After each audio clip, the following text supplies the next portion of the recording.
like one of those trippy dudes that like do trippy things. Somebody's hanging around here. Someone's tapping in.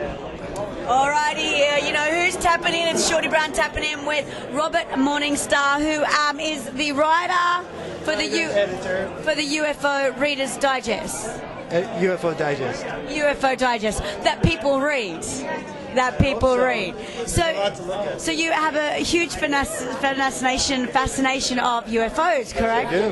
Now, what got you into UFOs?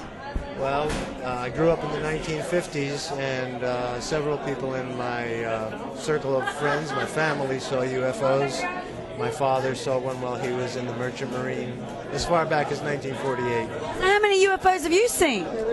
Quite a few. How come you get to see UFOs? I've never seen a UFO. Well, most people don't bother to look at the sky, especially in New York City. Oh, okay, yeah, right. But I'm a pilot, and I'm an amateur astronomer, and I'm very interested in this subject because it's important to all people.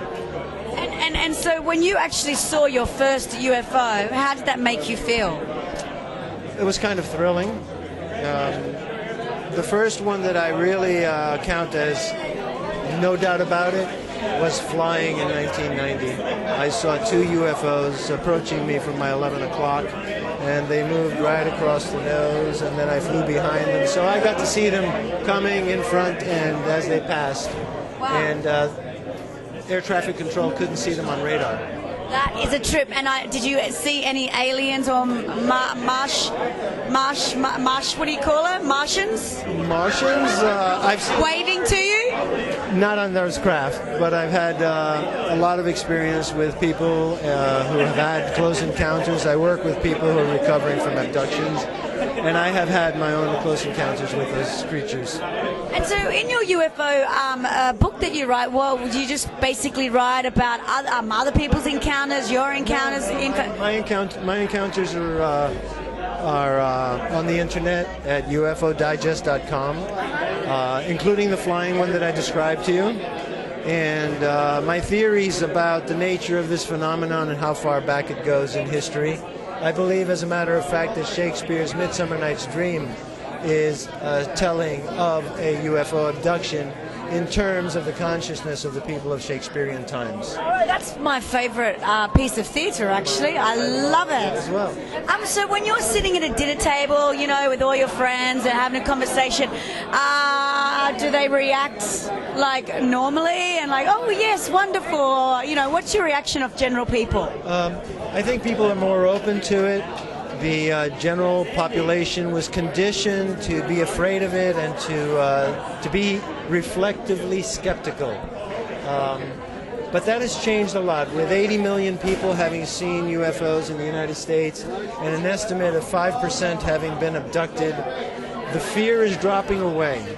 Truth is something that liberates the mind and the soul.